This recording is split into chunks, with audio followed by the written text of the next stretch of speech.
Vamos.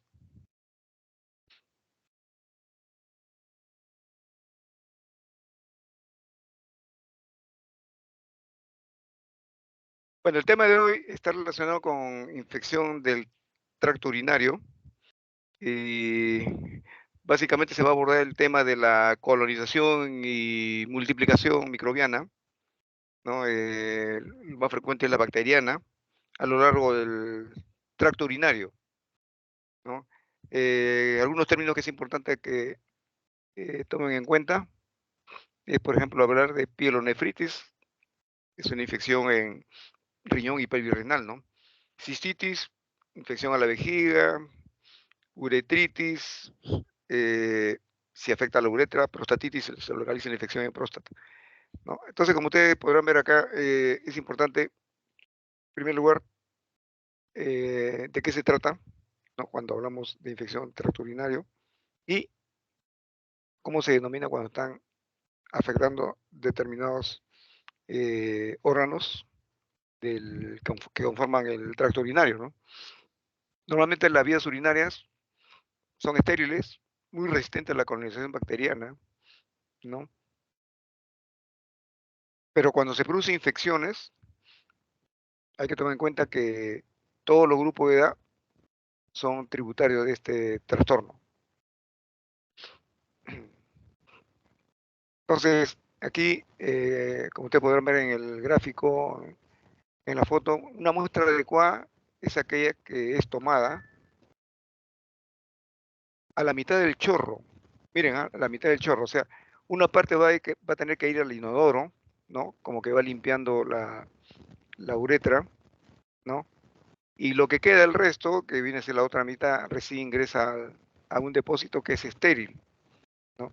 Entonces aquí hay que tomar en cuenta también que hay que hacer una previa higiene, ¿ya? De toda el área perineal antes de hacer la colecta de orina. Son condiciones básicas que hay que tomarlas en cuenta. Entonces, nuevamente, la infección urinaria es colonización y multiplicación de cualquier microorganismo, ¿no? Especialmente, como os he dicho, las bacterias, pero no significa que los hongos también puedan estar presentes, aunque en menos frecuencia. Muy rara los virus, ¿no? Y como repito, dentro del tracto urinario, que conforma el riñón, el sistema colector, uretra, vejiga, uretra, próstata.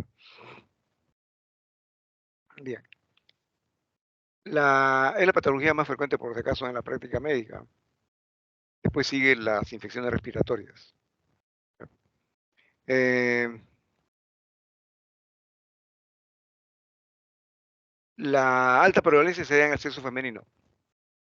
Siempre generalmente relacionada con la edad, la actividad sexual, el embarazo, ¿ya? Hay una tendencia a la recidiva y a convertirse en resistentes a determinados antibióticos. ¿Esto por qué?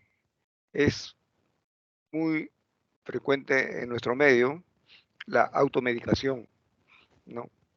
Entonces, de repente no es un patógeno eh, que pueda ser sensible a un antibiótico de amplio espectro, ¿no? O de repente la duración del tratamiento no fue la establecida, ¿no? Solamente se tomó por pocos días. Entonces, en esas condiciones hay resistencia, bueno. Eh, bueno, esto es en las mujeres, en los varones y en los niños también hay cierta incidencia eh, de un buen porcentaje, ¿no? Y esto tiene mucho que ver con los mecanismos de defensa, los mecanismos inmunológicos, para poder controlar la colonización de estos patógenos, ¿no? Bueno, también las estadísticas hablan de que el 50% de mujeres van a presentar por lo menos una infección urinaria en algún momento de su vida.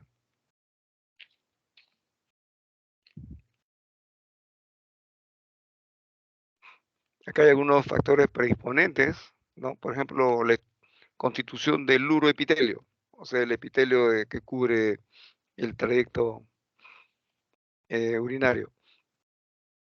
Pueden haber algunos determinantes antigénicos constituidos por los oligosacáridos que pueden favorecer la fijación de la Escherichia coli. Acuérdense de este patógeno, Escherichia coli, es muy frecuente en la infección urinaria, lo van a ver en su práctica médica ustedes, sin que esto descarte otros factores, les digo nuevamente, otros patógenos. Bueno, en los episodios agudos de infección urinaria va a aumentar la interleuquina 6, la interleuquina 8, PCR, va a haber hipertermia. Estos intermediarios inflamatorios que les he traído acá, la interleuquina 6, la interleuquina 8, PCR, ¿no? Es importante que lo recuerden, ¿no? Cuando hagamos la clase de patología clínica el próximo ciclo, los procesos inflamatorios tienen que ver mucho con estos mediadores, ¿no? Y va a determinar la severidad de la infección, ¿no? En cuanto a la resistencia bacteriana, es importante también hacer un repaso cómo es que se produce la resistencia bacteriana, que está mediada por la presencia de plasmidos y cambios en el genotipo bacteriano, ¿no? Este cambio en el genotipo bacteriano va a propiciar, por ejemplo, que hay algunas bacterias que puedan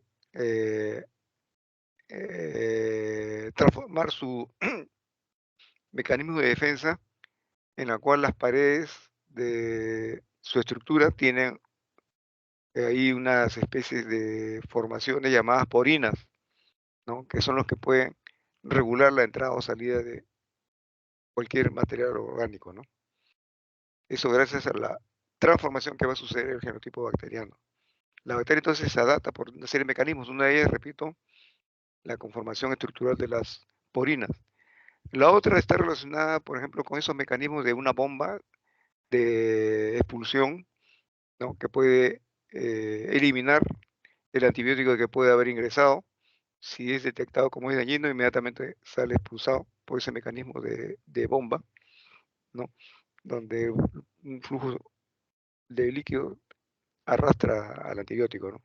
Otro mecanismo es la transformación de la bacteria, perdón, del fármaco antibacteriano.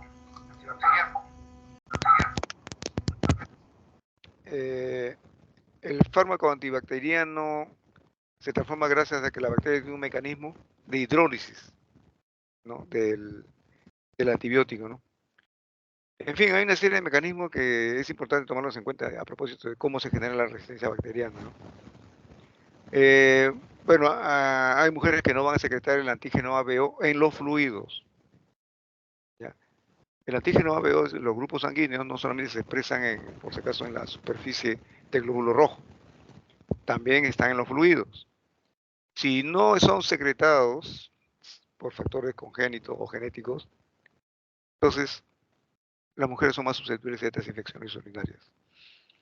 Luego también hay que pensar en el paciente que tiene un trauma raquimedular, que también propicia podemos llamar la formación de un residuo mínimo de orina que se constituye en vejiga en una especie de un caldo de cultivo para la proliferación de patógenos, ¿no?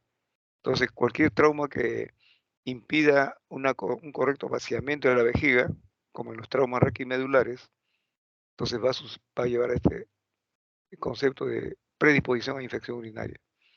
Una vejiga neurógena, de igual manera, se va a alterar el flujo urinario, su vaciamiento vesical, y por lo tanto se incrementa el residuo postmiccional, ¿no? Las obstrucciones del tracto urinario son otro de los factores predisponentes, ¿no? Que hay que siempre pensar cuando estemos tratando una infección urinaria. Bueno, aquí también estamos hablando de otros factores de riesgo. Por ejemplo, miren, las infecciones a veces se clasifican en infecciones comunitarias, vienen fuera de un hospital, o las de eh, pacientes hospitalizados, ¿no? Que incluyen también las complicaciones que pueden tener los pacientes que están hospitalizados, ¿no? El empleo de cateterismo, instrumentación genitourinaria, mujeres embarazadas, pacientes trasplantados porque son obviamente inmunodeprimidos, ¿no? Alteraciones anatómicas de las vías urinarias, también es importante eso, sobre todo en los uréteres, ¿no? Pacientes inmunocomprometidos. Siempre pensemos también en esos factores de riesgo, ¿no? Bueno, aquí están las circunstancias que repercuten en la patogenia. Dijimos que en las mujeres la actividad sexual, ¿no? Son los que mayor frecuencia inciden en la aparición de infección urinaria. El embarazo también, más o menos el porcentaje está entre el 2 al 8% de las gestantes que hacen infección urinaria, ¿no? Y miren, entre el 30 al 20% que hacen bacteriuria asintomática terminan sufriendo por, eh, acá como está mal copiado, pielonefritis, pielonefritis. Entonces es importante también tomar en cuenta esta condición y básicamente, repito, está determinado por la automedicación. Hay que evitar esas situaciones. Bueno, la obstrucción del tracto urinario en cualquier punto, ustedes pueden ver acá, por ejemplo, si la próstata está inflamada, va a obstruir la vía urinaria, la uretra, ¿no? La presencia de cálculo renal de igual manera, ¿no? Que pueden estar en el uréter, en los cálices renales, ¿no? Eh, Después tenemos la fismosis o su complicación, el priapismo, que también puede ocasionar eventualmente, ¿no? Una retención urinaria. Bueno, el reflujo uretral sí es importante hacerlo, recordarlo, ¿no? Entre el 18 y 50% de las infecciones de tracto urinario sintomáticas están relacionadas con un reflujo vesicouretral, ¿no? Y del 5 al 15% de esta población requiere tratamiento quirúrgico, ¿no? En los niños se detecta rápidamente, ¿no? Y uno puede sospechar cuando hay infecciones muy frecuentes de una malformación congénita del árbol urinario. Los uréteres son los más rápidamente eh, detectados en su malformación. Ustedes saben que el uréter tiene su extremo distal, se inserta, se inserta entre las estructuras de las capas de la vejiga, ¿no? Entonces, cuando hay una mala inserción, ¿no? De este extremo del uréter, ahí es donde se va a producir el factor de riesgo de infección urinaria, ¿no?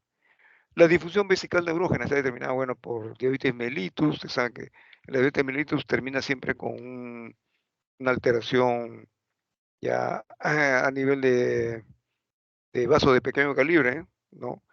De tipo degenerativo, ¿no? Entonces pueden también alterar los filetes nerviosos que regulan el vaciamiento vesical.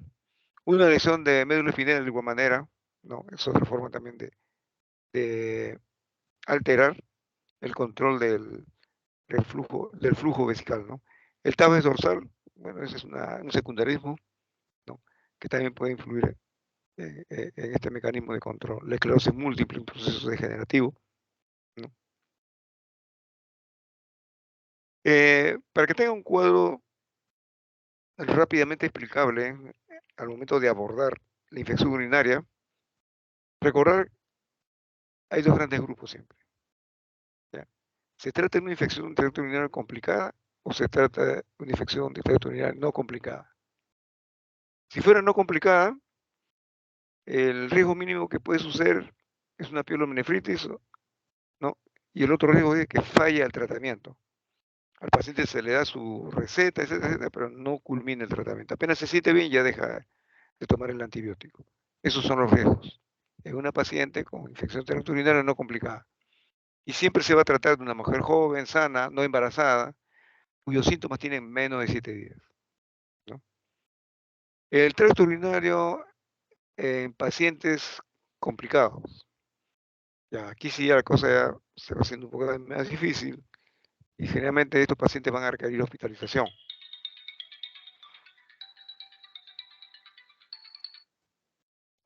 Aló.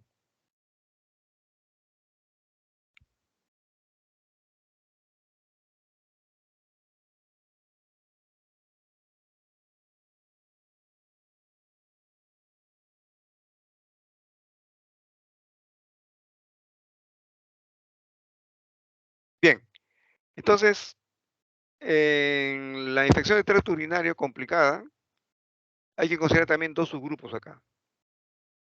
El tracto urinario es normal, pero hay alteraciones asociadas ahí. ¿En qué consisten esas alteraciones? Tener el tracto urinario normal. Diabetes, diabetes mellitus, paciente inmunosuprimido o deprimido es igual, ¿no? Para estos casos. Manipulación de la vía urinaria, sobre todo cuando se le ha, digamos, manipulado con catéteres, ¿no? Los niños y los ancianos son los dos extremos de la vía, le dije, ¿no? Por su mecanismo inmunológico venido a menos. Bueno, los varones también, ¿no?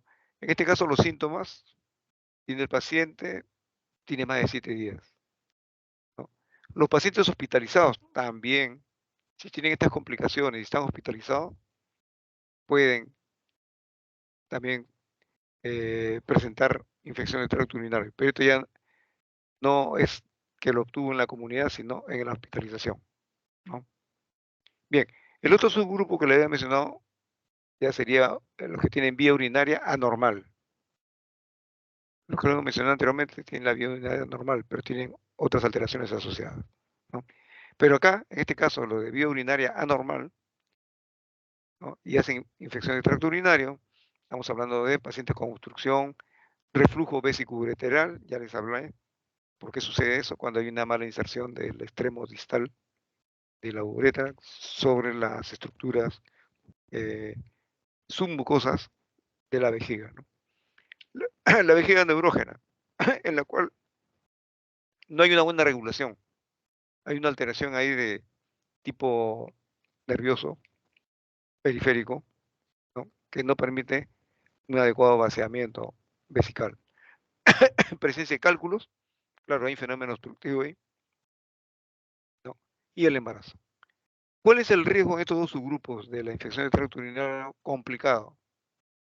El riesgo es de que también haya pielonefritis, fallo del tratamiento, ¿no? Tal como en el anterior grupo que les he mencionado, ¿no? Por un motivo no responden al tratamiento, se hace resistente, ¿no? Pero lo más grave aquí es que lleguen a la sepsis. Eso sí, está en nuestras manos evitarlo, ¿ya? Y aquí tienen la clasificación de la infección del tracto urinario. Las vías urinarias bajas, estamos hablando de uretritis, cistitis. En el primer caso es una infección en la uretra. En el segundo caso, cistitis, una infección en la vejiga. Las infecciones urinarias altas, bueno, ya habíamos dicho, una pielonefritis aguda. Aquí estábamos hablando de infecciones del parénquima renal, o también estamos hablando, ¿no?, de los cálices renales, ¿no? La prostatitis en los varones, cuando hay un proceso inflamatorio de la próstata, ¿no? Y crece la próstata y comprime las vías urinarias. Por otro lado, hay que también tomar este otro tipo de clasificación, como son las infecciones urinarias recurrentes y las infecciones urinarias crónicas.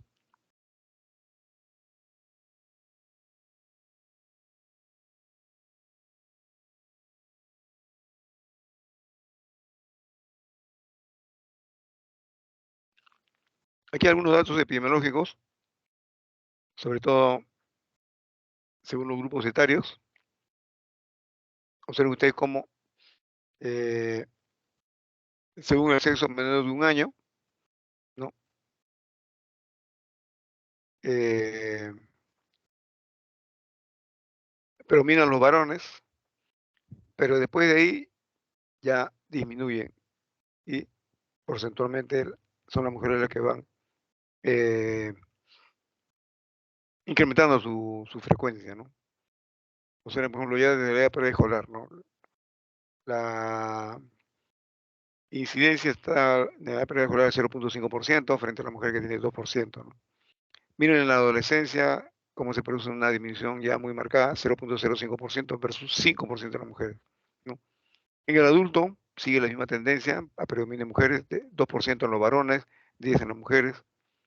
En la senectud, bueno, hay un incremento, ¿no?, de los ancianos, ya no está en el 2, está en el 6, ha subido, ¿no? Las mujeres vienen a tener un 20%. Y esto tiene que ver, repito, con el mecanismo inmunológico. Hay una depresión o depresión de lo mismo en el proceso de control de nuestros mecanismos inmunológicos. Entonces, después de un resumen epidemiológico, en los neonatos las infecciones urinarias se producen con más frecuencia en niños que en niñas y suele acompañarse de bacteriemia, mucho ojo, ¿no? En los niños de 1 a 5 años, tal como vieron en el cuadro anterior, la incidencia de bacteria es de 0.03% en niños, de 1 a 2% en niñas.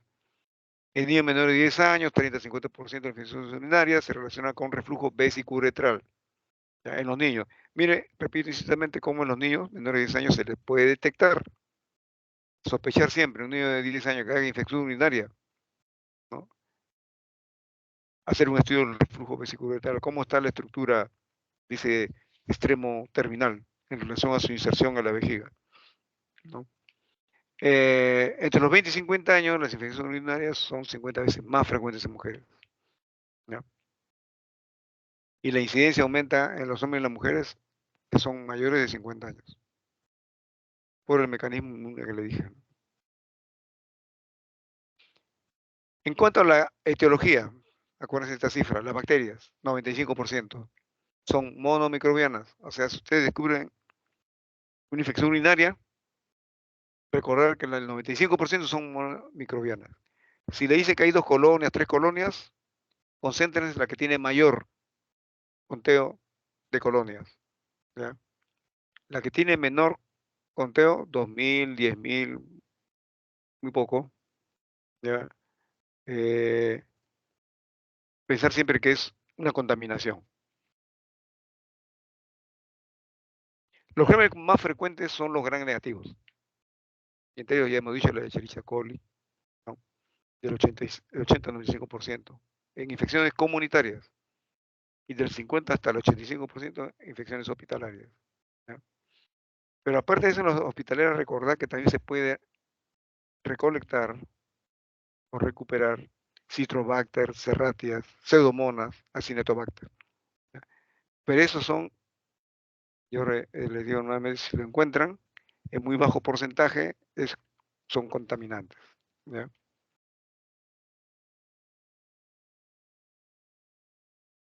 Eh, Sigamos en la etiología, la Escherichia coli, que causa además del 80% de infecciones extrahospitalarias, ¿no? En pacientes hospitalizados, la Escherichia coli produce el 50% de infecciones tracto urinario. El Staphylococcus saprophycus la causa del 10 al 15%, ¿ya? El Streptococcus aureus causa una infección con nefrolitiasis, van asociados. Los gran negativos, la Klebsiella, Proteus, Enterobacter, Serratia, bueno, representan un 40%, ¿ya? Entonces, que tienen aquí algunos porcentajes que es importante tomar en cuenta. Aquí tienen ustedes, entonces, los bacilos gram negativos, Escherichia coli, Pseudomonas aeruginosa, Klebsiella, Citrobacter, Proteus, Enterobacter, Serratia, en ese orden, de más frecuente a menos. Los cocos gram negativos también son Neisseria gonorrhoeae, ¿ya? El antecedente sexual es importante para estos pacientes que se encuentran, ¿no? Cocos gram positivos son los enterococos, estreptococos del grupo B, estreptococos del grupo D, Staphylococcus aureus, epidermidis saprophycus, cocos gram positivos. Otros, los llamados oportunistas, tenemos cándidas, clamidias, trachomatis, adenovirus, mira, herpes virus, ¿no? Pero son poco frecuentes, ¿no? Muy, muy, muy escasos. Bueno, acá este es en resumen el cuadro de lo que les ha dicho la clasificación de los microorganismos cuando son adquiridos en la comunidad y cuando son adquiridos en el hospital o que encontramos en pacientes de alto riesgo, ¿no? Miren las dos primeras bacterias gram negativas, por ejemplo, Escherichia coli, Klebsiella, Proteus, muy frecuentes adquiridos en la comunidad. En hospitalizados y pacientes con factores de riesgo, Escherichia coli, Klebsiella, Proteus, Pseudomonas, ¿ya? Hasta aquí más o menos estamos hablando de un buen porcentaje y baja sensiblemente al Enterobacter, Citrobacter, Serratia y Salmonella.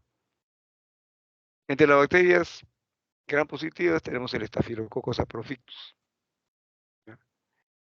El Staphylococcus epidermidis, Enterococcus lactobacillus, que son los que se contraen en hospitales, y el Streptococcus del grupo B también.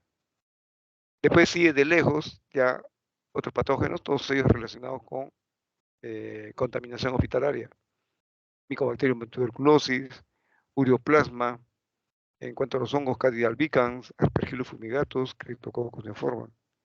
Estos son los hongos oportunistas, por si acaso, cuando cae la defensa del paciente, ¿no? Su sistema inmunológico está muy deprimido, estos hongos inmediatamente hacen su ingreso. En cuanto a los virus, tenemos citomegalovirus, adenovirus, ¿no?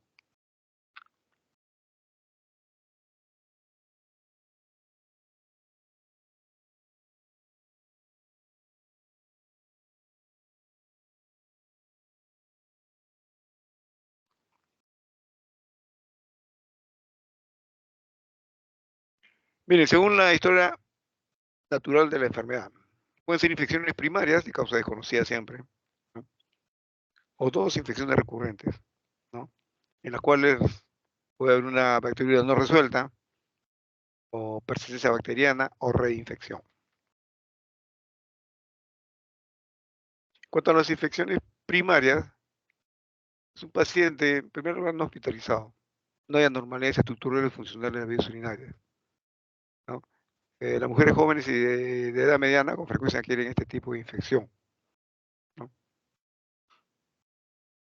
Las recurrentes, estamos hablando de bacterias no resueltas, implica un tratamiento inadecuado, ¿no? De una infección genitourinaria ya diagnosticada. Y lo más común que vamos a encontrar es resistencia a antibióticos, ¿ya? Prevalece más en pacientes que tienen poco tiempo de haberse sometido a la terapia antimicrobiana.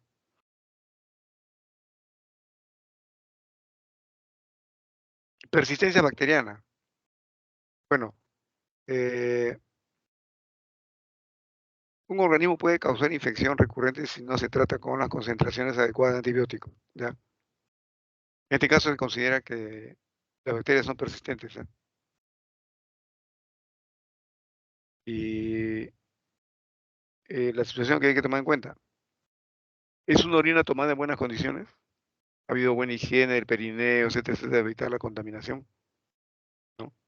Entonces es un dato importante. Asegurarse que la toma de muestras se hizo previa higiene del área perineal.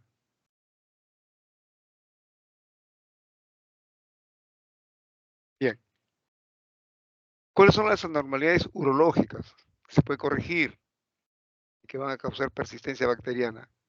Cálculos, prostatitis bacteriana crónica, riñones atróficos unilaterales infectados, duplicación ureteral o uréteres ectópicos, cuerpos extraños, divertículos ureterales, ¿no? Riñones con médula esponjosa unilateral, quistes infectados.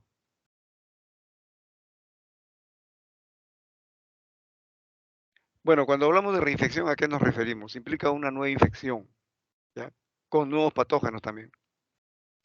Por lo común, miren la vía, fecal, perineal, uretral. Mira, fecal. Ya esto nos da una idea de cómo se están haciendo la higiene, ¿no? Después del haber hecho una deposición, ¿no? Eso se puede ver en las niñas, por ejemplo, ¿no?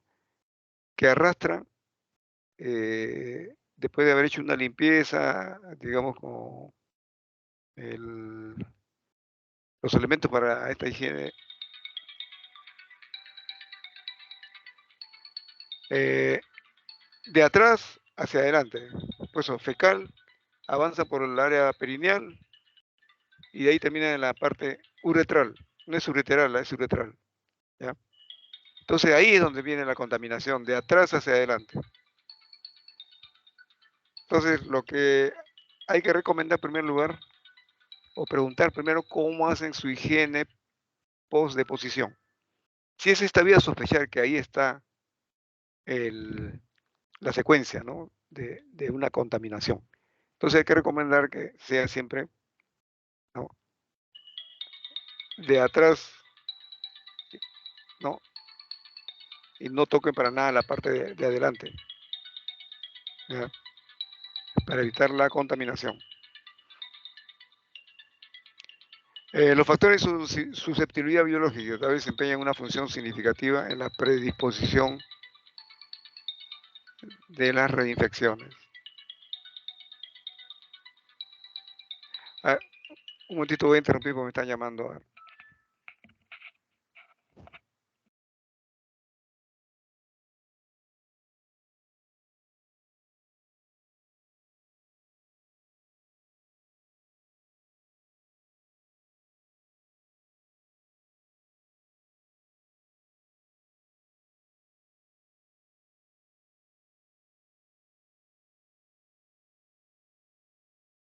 Bueno, en este cuadrito estoy mencionando más o menos algunas situaciones de infección urinaria y cuáles son sus características más importantes. Cistitis aguda, cistitis, hemos hablado de la vejiga, ¿no? Una infección vejiga no complicada en mujer joven, no complicada, pero obviamente, ¿no? Bueno, es lo más común que van a encontrar ustedes, ¿no? Y la característica de la infección no va más allá de la vejiga, ¿ya? Esa es la característica más importante. Cistitis recurrente, esta vez en la mujer joven, ya, recurrente, ¿no?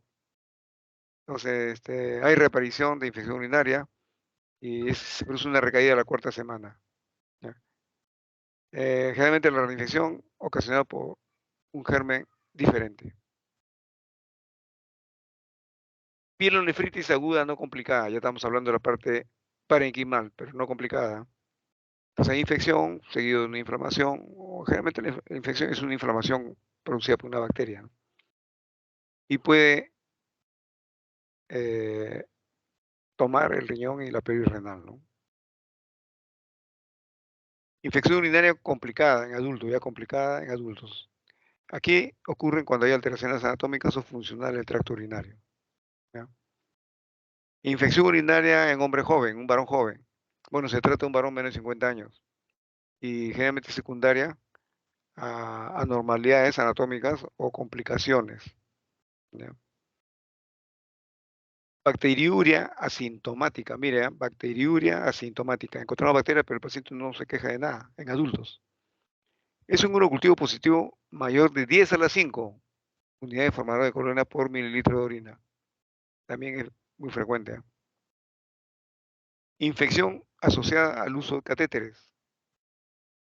Bueno, como su nombre lo dice, pues se hace un proceso invasivo para obtener orina o para romper el bloqueo que se ha producido por una prostatitis, ¿no? De esta manera que se pueda producir el vaciamiento vesical, ¿no? Hay que tener mucho cuidado porque estos catéteres no deben estar más de 3 o 4 días y hay que cambiarlos continuamente. Y si ustedes quieren hacer un estudio de orina, no lo hagan al último día del catéter que van a retirar. Háganlo siempre al inicio, con el nuevo catéter.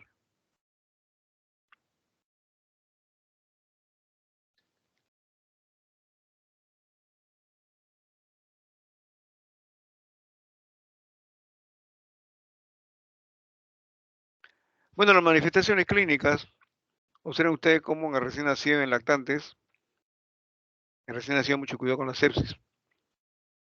En lactantes ven ambos hay fiebre, vómitos, ¿no?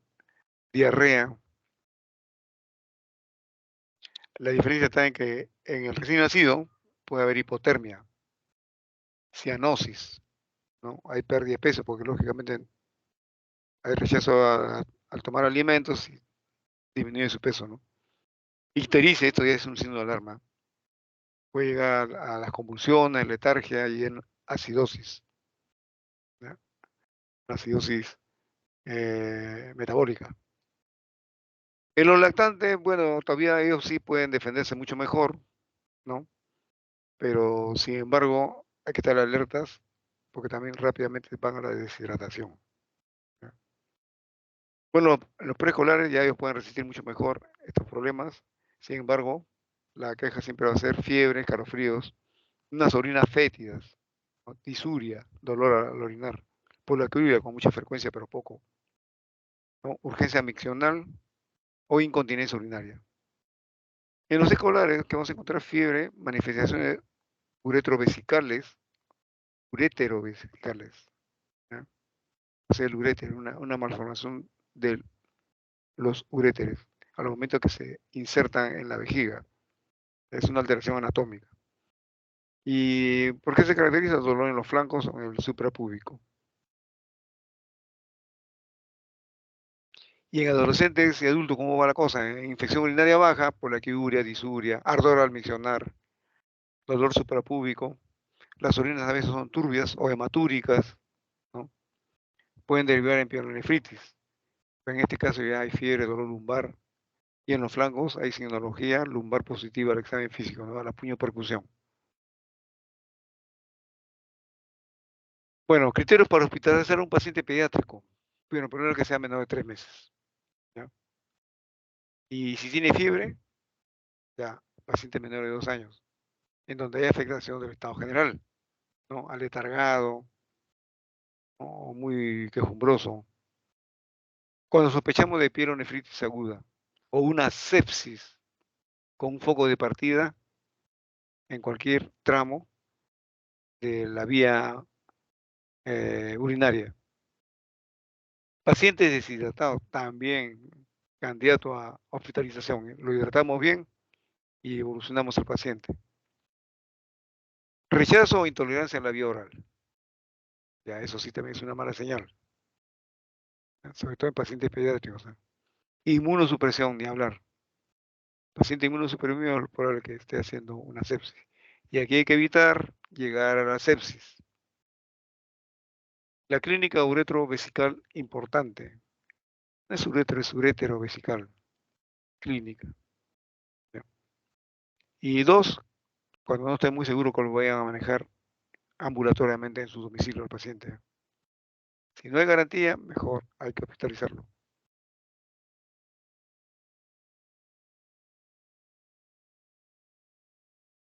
También en un adulto, ¿cuáles son los criterios para hospitalizarlo? Sospecha de pielonefritis aguda o urosepsis. ¿Ya? Esta es una situación que no debe pasar por alto, ¿no? Que el paciente esté haciendo sepsis por un mal tratamiento de una infección urinaria, ¿no? Paciente inmunosuprimido. Pacientes que tienen, adultos que tienen una marcada alteración del estado general, ¿ya? Son candidatos a hospitalización. En cuanto al diagnóstico, siempre la sospecha clínica. Recordar siempre, la clínica siempre va a ser mandatoria. Acuérdense ustedes siempre cuáles son los cuadros clínicos en diferentes edades o sexo del paciente, ¿no? Y sobre esa base decidir. Infecciones, investigación de los factores de riesgo también. Demostración de infección urinaria y localización.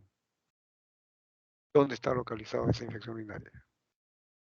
Valoración de la función renal, tamaño y morfología en infecciones urinarias complicadas. Generalmente la función renal tenemos que verla si estamos sospechando unas tubulopatías. ¿Ya? Vamos a recordar un poco, repasar cómo es el funcionamiento de una nefrona, ¿no? Del glomérulo, qué volumen en 24 horas filtra, qué cantidad, ¿no? Y qué cosa filtra y qué se queda, ¿no? Dentro de los capilares. ¿Cómo es el proceso de resorción de lo filtrado a través del tubo contorneado proximal? En el ACE Henle, lo mismo, recordar qué hormonas están actuando ahí, ¿no? Para conseguir una buena concentración, ¿no?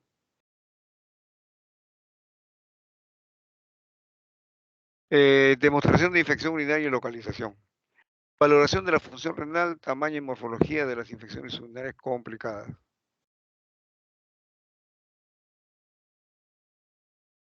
El laboratorio. ¿Cómo ayuda el laboratorio? Recordar, el laboratorio solamente ayuda, ¿ya? Nos acerca o nos aleja algunas probabilidades diagnósticas.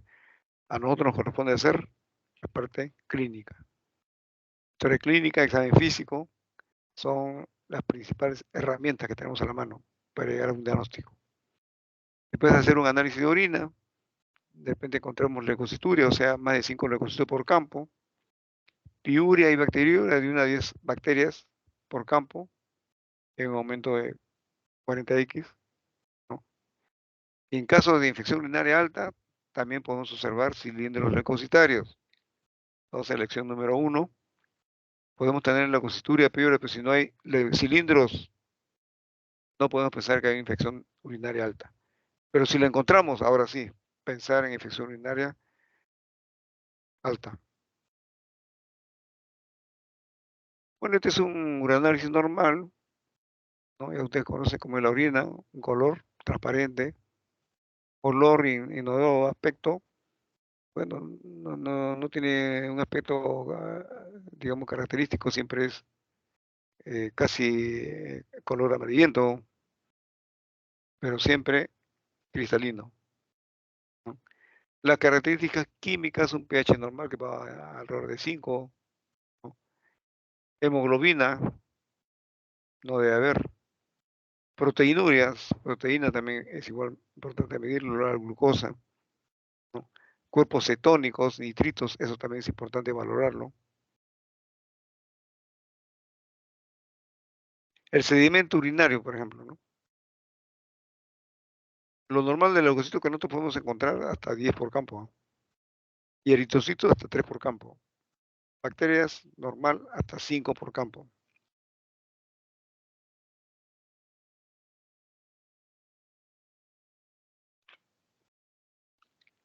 La presencia de células epiteliales ya es importante para definir su origen.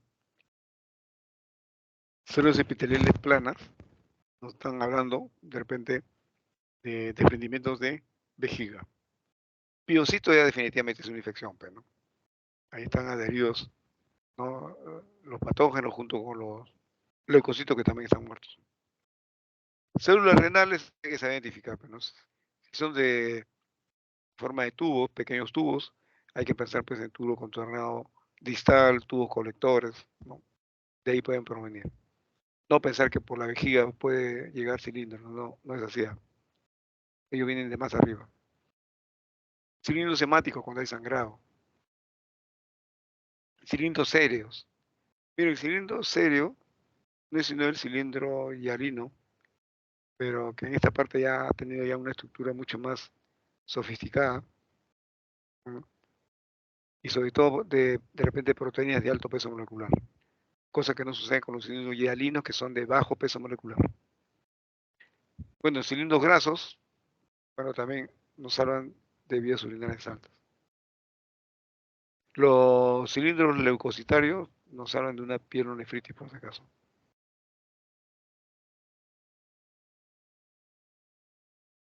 Miren, el sedimento urinario en pielonefritis, cilindros leucocitarios, cilindros bacterianos, leucocituria, piuria y bacteriuria. Esa es la característica de un sedimento urinario en pielonefritis. Y acá hay una diferencia, ¿no? En cuanto al uroanálisis, ¿no? Del tracto urinario alto, ¿ya? Tensión urinaria disminuida. En la baja vamos a encontrar abundantes bacterias. En las vías urinarias altas, cilindros eritrocitarios, cilindros, ¿ya? Entonces ahí hay una especie de solución de continuidad solamente de un capilar. Se van formando los cilindros y van arrastrando a los eritrocitos. En la baja podemos encontrar polimorfos nucleares. Nitritos, esto lo encontramos en infecciones urinarias altas. Pero en las bajas, glóbulos rojos incrementado, 3 por campo. En la alta, la presencia de piocitos, glóbulos blancos, 10 por campo. Esterasas leucocitarias, solamente cuando hay un pH alcalino. Esta también es una forma de saber, ¿no?, si hay alguna discrepancia entre el resultado que nos den, ¿no?, esterasa leucocitaria si de repente un pH ácido. Eso no puede ser posible.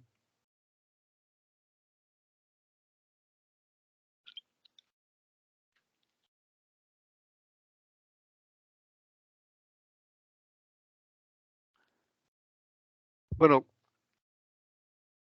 cuando querramos hacer una demostración de infección urinaria, primero tenemos que partir del diagnóstico presuntivo, ¿no? Debemos tener el examen general de orina, ¿no? Asegurarse que ha sido tomada con las medidas y procedimientos adecuados, repito nuevamente, limpieza del perineo, ¿ya? Y la edad del paciente también. ¿Cuáles son los hallazgos? Características físicas, turbidez de orina y densidad urinaria baja. Sedimento urinario, 10 o más leucocitos por campo, en gran aumento. 5 más bacterias y 3 o más glóbulos rojos por campo de gran aumento. Características químicas, pH mayor de 6, nitritos positivos. ¿Ya? Observen cómo ha aumentado el pH. Piuria. Cilindros leucocitarios, ya es una señal de pielonefritis. ¿Ya? Leucocitos esterasas. Ya, bueno, eso también es una prueba rápida para detectar piuria. El diagnóstico confirmatorio es necesariamente detectar el patógeno. Y detección del patógeno solamente se hace por urocultivo. ¿Ya? El primer chorro, o el chorro medio, de una emisión en forma limpia, ¿no? Es importante. Chorro medio, ¿ah? Es importante. Dos, también puede ser otro método de colecta por el cateterismo. ¿Ya? Y tres, por último, la punción suprapúbica. Aquí sí hay que tener mucho cuidado. Si le hacemos la punción suprapúbica y encontramos que el paciente tiene algunas colonias, así sea una, ya se nos contaminó. ¿Ya? La orina debe procesarse de inmediato, mantenerse refrigerada a 4 grados centígrados y cultivarse dentro de las 24 horas. ¿Ya? Si no es refrigerado, antes de las 2 horas, ya debe estar procesado. Y preferiblemente tomar los antibióticos antes de iniciar un tratamiento definitivo con antibióticos. Bacteriuria significativa es la presencia de orina, ¿no? En la cual hay un número de unidades formadoras de colonia por mililitro de orina en cultivo. ¿Ya? Cuando hay más de 10 al cuadrado unidades formadoras de colonia por mililitro, más piuria o 10 a las 5 unidades formadoras de colonia por mililitro en mujer sintomática, esa es una bacteriuria significativa. ¿Ya? Más de 10 al cubo de unidades formadoras de colonia en hombre sintomático, también es bacteriuria significativa. Está dando síntomas y también la clínica se va aproximando. Más de 10 a las 5 en dos muestras distintas, en diferentes momentos se tomó, ¿no? En pacientes asintomáticos. Sospechar siempre bacteriuria. Más de 10 al cuadrado de unidades formadoras de colonia por mililitro en pacientes con sonda vesical. Ya, eso también. ¿Ya? Ahí preferible cambiarle sonda y iniciar un tratamiento antibiótico. Cualquier número de colonias en muestras obtenidas en punción suprapúbica. Mire, si hemos hecho una punción suprapúbica para obtener una muestra aséptica, definitivamente no tiene que haber nada de colonias. Si encontramos aunque sea una colonia, ya no, está descartado. Hay que llamarlo bacteriuria significativa. Eso es más probable que sea por contaminación.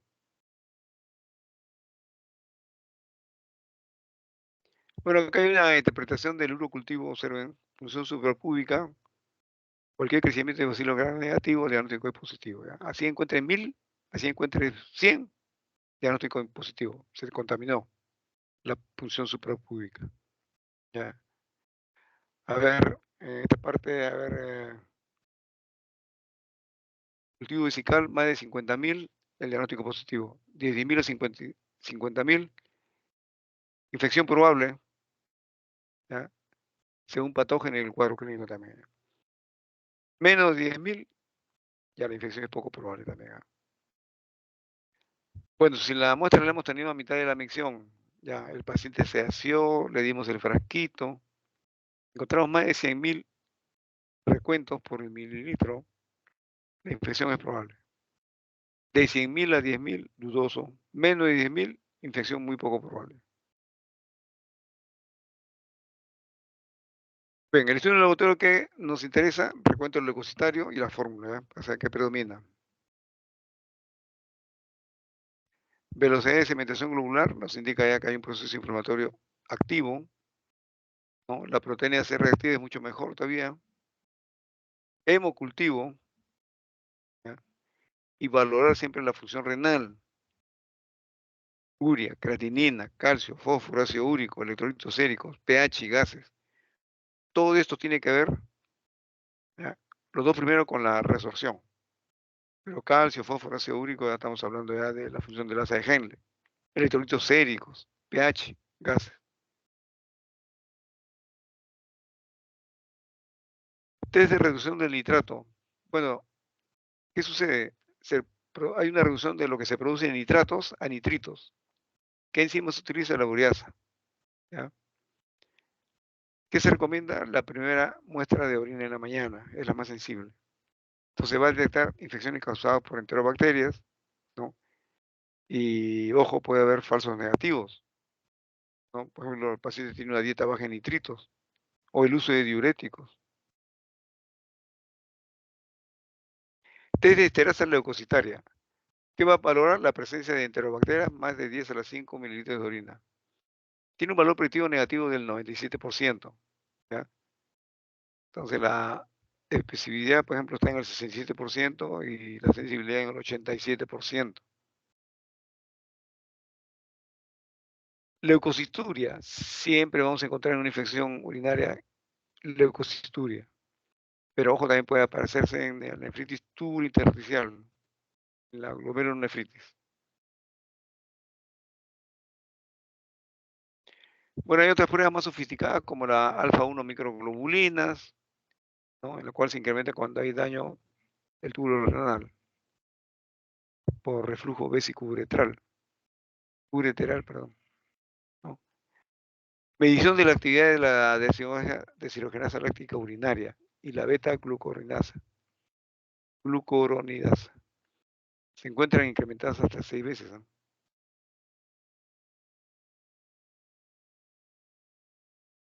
El descenso de esas enzimas se asocia con una respuesta terapéutica adecuada, ¿ya? La lactoferrina urinaria se incrementa su concentración por la leucocituria, su especificidad 89%, sensibilidad 93%, recomendado también, la prueba recomendada. Bueno, básicamente el tratamiento es cultura general, te lo van a tocar ya cuando llegue medicina 1, ¿no? Control de la sintomatología, prevenir la urosepsis o tratarla si que ya se ha producido, prevenir recurrencias y evitar siempre daño renal. Bueno, acá hay unos esquemas terapéuticos, se los traigo, ¿no? Como haya un avance cuando lo vean el próximo año, ¿no? Bueno, muchas gracias. ¿Alguna pregunta?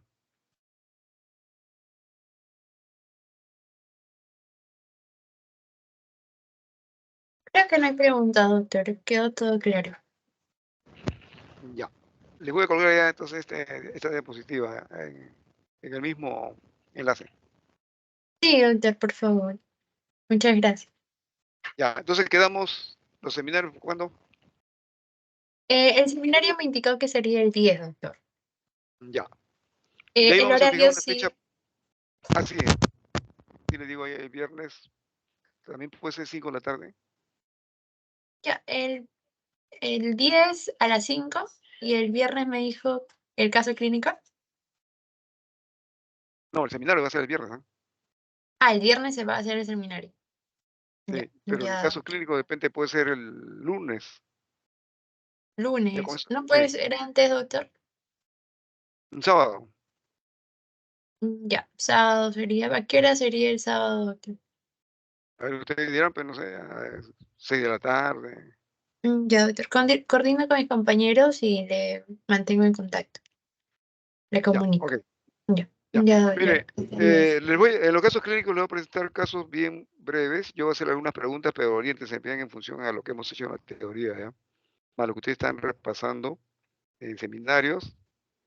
Y sobre todo necesito que dominen bien esto de la función del glómerulo, del glómerulo, bueno, desde la filtración hasta la reabsorción, secreción, concentración, en fin. Quiero que dominen bien todo eso, porque conociendo esto podemos deducir qué puede estar fallando, ¿ya? Y ahí sí vamos a distinguir el síntoma nefrótico, el nefrítico, ¿no? La hematuria por qué se produjo, ¿no? Las tubulopatías, ¿no? Etcétera, etcétera. ¿Ok? Pero eso ya para los casos que le voy a presentar. Son breves, ¿ah? Son brevísimos. Se lo voy a colgar incluso para que lo tengan siempre presentes. Ya. Bien, entonces así quedamos.